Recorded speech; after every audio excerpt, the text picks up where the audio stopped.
Apa isi dalam Ka'bah?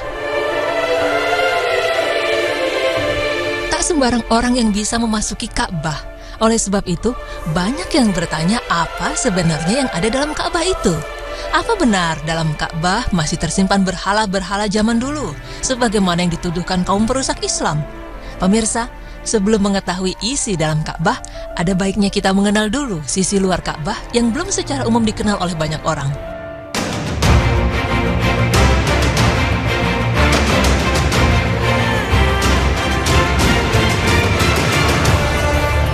Pintu Ka'bah setinggi 2 meter dari lantai, naik dengan menggunakan tangga seperti tangga mimbar. Saat ini tangganya terbuat dari kayu berlapis perak yang dihadiahkan oleh salah seorang pengusaha India ke Ka'bah. Tangga tersebut tidak diletakkan di dekat Ka'bah, kecuali jika pintu itu akan dibuka untuk kunjungan dalam momen-momen tertentu tidak lebih dari 15 kali setahun. Lalu ada juga pancuran yang muncul dari atas atap di bagian tengah dinding rukun utara dan rukun barat. Pancuran itu disebut Mizab Rahmah. Mizab ini dibuat oleh Al-Hajjaj bin Yusuf dengan tujuan agar air tidak tergenang di atap Ka'bah. Pada tahun 959 Hijriah, Sultan Sulaiman Al-Utsmani mengganti ujungnya dengan bahan perak. Kemudian pada tahun 1021 Hijriah, Sultan Ahmad Al-Utsmani mengganti ujungnya dengan perak berukir yang ditulis dengan tinta biru berselang-seling emas. Pada tahun 1273 Hijriah, Sultan Abdul Majid Al-Utsmani mengirim pancuran air yang seluruhnya terbuat dari emas. Mizab atau pancuran air itulah yang ada sampai sekarang ini. Di depan Mizab terdapat Al-Hatim, yaitu bangunan melengkung setengah lingkaran yang kedua ujungnya berada di rukun utara dan barat dengan jarak 2,3 meter. Tingginya 1 meter dan tebalnya 1,5 meter. Bagian ini dibeton dengan batu pualam berukir dan di sepanjang bagian atas terdapat tulisan yang dipahat. Jarak dari tengah dinding bagian dalam ke dinding Ka'bah 8,44 meter. Ruang yang ada di antara keduanya disebut Hijr Ismail. Lalu bagaimana fisik dalam Ka'bah?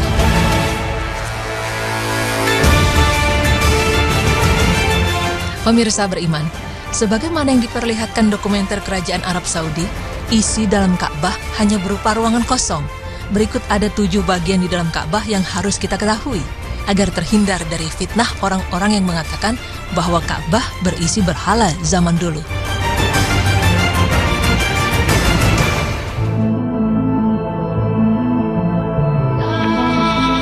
Bagian pertama adalah salah satu rukun atau sisi Ka'bah Al-Musyarrafah. Tampak di bagian atas terdapat bagian kain kiswah yang dipergunakan khusus untuk melapisi bagian tersebut. Bagian kedua, terdapat lemari di dalam Ka'bah. Posisi lemari ini tepat berada di depan pintu Ka'bah jika dilihat dari bagian dalam. Di atasnya biasa diletakkan alat pewangi dari asap kayu gaharu yang khusus untuk mengharumi ruangan Ka'bah. Biasanya hal ini dilakukan setelah prosesi pencucian Ka'bah. Di dalam lemari ini juga tersimpan semacam kapur pewangi yang beraroma mawar untuk membaluri dinding Ka'bah agar tetap wangi. Hal itu juga dilakukan setelah dinding-dinding Ka'bah dibersihkan dengan air zam-zam yang dicampuri dengan air mawar.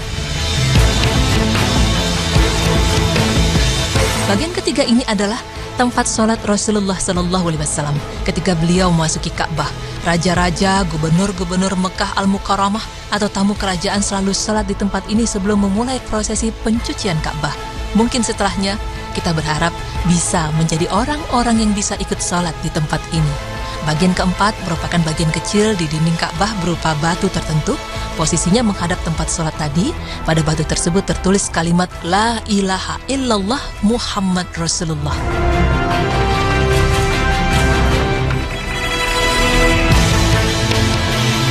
Dinding Ka'bah bagian dalam dibalut dengan batu pualam warna-warni dan dihiasi dengan ukiran bergaya Arab. Terdapat 7 papan yang menempel di dinding ini yang bertuliskan nama-nama orang yang pernah merenovasi atau menambahkan sesuatu di dalam Ka'bah atau Masjidil Haram. Dikatakan bahwa tembok Sadzarwan adalah bangunan tambahan pada Ka'bah yang dikerjakan oleh kaum Quraisy. Menurut mazhab Syafi'i dan Maliki, tembok Sadzarwan termasuk bagian Ka'bah sehingga jamaah haji yang bertawaf harus berada di luarnya. Pendapat sebaliknya dikatakan oleh mazhab Hanafi. Menurut mereka, tembok Sadzarwan bukan merupakan bagian Ka'bah.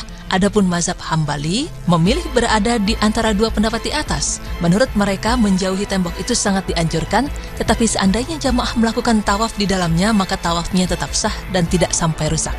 Namun yang jelas, belum diketahui secara pasti kapan pertama kali tembok Sadzarwan dibangun. Setiap kali Masjidil Haram dipugar, tempat-tempat di sekitarnya juga dipugar. Tembok Syazarwan mengalami pemugaran pada tahun 542 Hijriah, 636 Hijriah, 660 dan 1010 Hijriah.